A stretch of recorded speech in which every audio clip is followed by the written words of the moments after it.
Okay, so let's look at this problem. So what you can do is, look at this. AI upon BI is I. So what you can do is, without loss of generality, you can take the utility function of individual I as IXI plus BI. Okay, so individual 1's utility function is x1 plus y1. Individual 2's utility function is 2x1 plus y, 2x2 plus y2. Individual 3's utility function is 3x3 plus y3. And individual 4's utility function is 4x4 plus y4. Notice that, 4 values x the most, relative valuation for of 4 for x is the most among the 4 individuals. Individual 1's utility function is x1 plus y1, 2's utility function is 2x2 plus y2, 3's utility function is 3x3 plus y3, and 4's utility function of individual 4 is 4x4 plus y4. Okay, so what you have to do is you have to check for the Pareto efficiency of these. Okay, so what can you say about first allocation? Is that Pareto efficient? Notice that first allocation cannot be Pareto efficient. The reason is because there are these consumers who are consuming positive amount of both x and y. So notice that this guy and this guy both are consuming positive amount of both x and y. That's kind of foolish because individual 3 values x more and individual 2 relatively compared to 3 values y more. Okay, so if individual 3 gives some amount of y and gets in return some amount of x from this guy, they both can be made better off. Yes or no? Because the MRSs are different, right? Yes or no? Okay, so we can, but this reasoning is not enough. You'll have to construct a Pareto superior allocation. You'll have to construct a Pareto superior allocation. So what you can do is, maybe we can just try these two guys. Okay, let's just take this guy values x more, right? So let's take x from this guy and give it to this guy. So just make this 2 0. Okay, and let's take y from this guy and give it to this guy. And this makes this 1 so 0 2, right? So between these two, if you do something like this and let the others stay the same, notice that this is Pareto superior than this one, right? Yes or no? Because individual 1 is as well off as he was before, but 2 is better off, right? 2 is better off, 3 is as well off as he was before, and 4 is also as well off as he was before. So this is clearly not Pareto efficient. Okay, what about this allocation? Again, you can see that there is a possibility of trade between 2 and 3. So you can actually have some kind of a trade between 2 and 3. So let's just do that. So let's say this is 0 2, this is 2 1.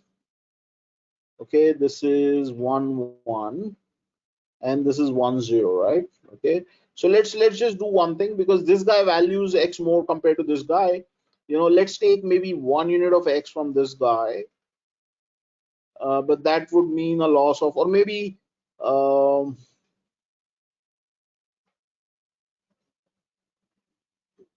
so okay, fine, let's take half a unit of x and give it to this guy. Okay, so and in return take 1 unit of y and give it to this guy.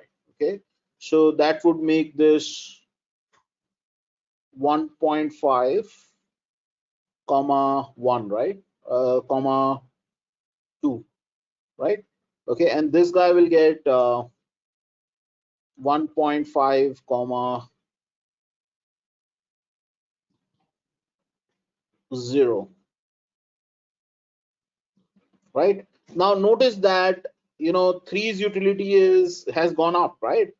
It was 3 plus 1 4, and now it is 4.5.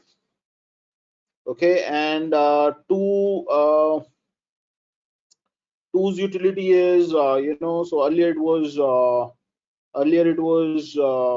4 plus 1 5. Now it is also 5, right? So you have made 3 better off without making the others worse off. Okay, and notice that if you check this guy, there is no scope to actually do any kind of trading in this case.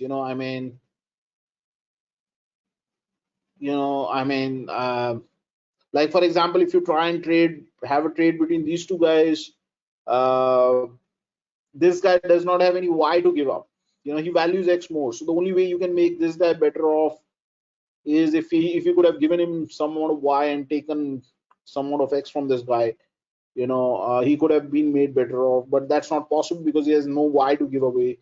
And the same holds for the others. There is no possibility of any kind of trade. So it appears that it is Pareto efficient, but to be very sure, it's a good idea to maybe construct those weights.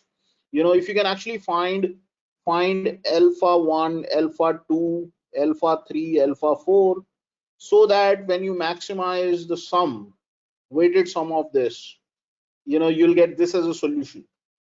Then that's a confirmation that, okay, yes, indeed it is Pareto efficient. Okay, so can you think of alpha 1, alpha 2, alpha 3, alpha 4? So if you just think about it, notice that you want this guy to consume Y and this guy to consume Y. Okay, so you want to make sure that the weights alpha 1 and alpha 3 must be greater than or equal to alpha 2 and alpha 4. So alpha 1, alpha 2, alpha 3, alpha 4. So alpha 1 must be greater than or equal to alpha 1 must be equal to alpha 3,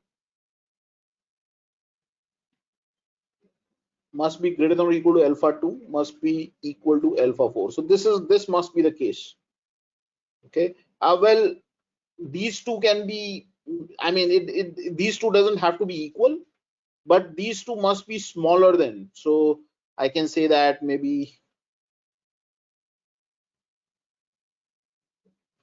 so I don't have to impose that alpha 2 must be equal to alpha 4. Alpha 2 and alpha 4 can be different, that's okay. So these two doesn't have to be equal, but these two have to be equal, so that I can actually put 2 here and 2 here. Okay,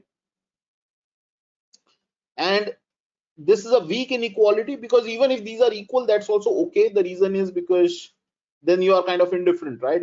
So this is also fine.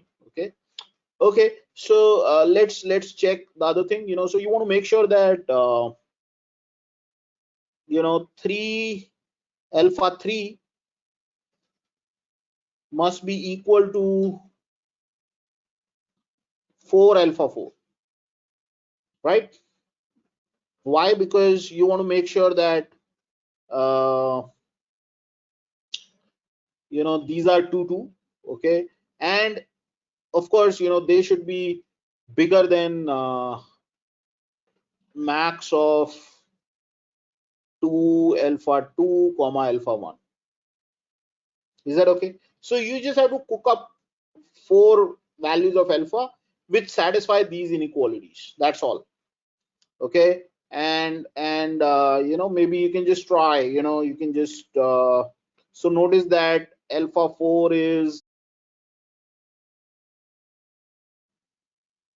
so if you see over here, the following numbers will work. So let's say, for example, alpha 1 is 4, alpha 3 is 4. Okay, alpha 3 is 4, alpha 4 is 3 by 4 alpha 3. So 3 by 4 of 4 is 3. So alpha 4 is 3, and alpha 2 is left. So I want to make sure that alpha 2 is small. Okay, because then both these conditions will be satisfied. Notice that these numbers satisfy these conditions.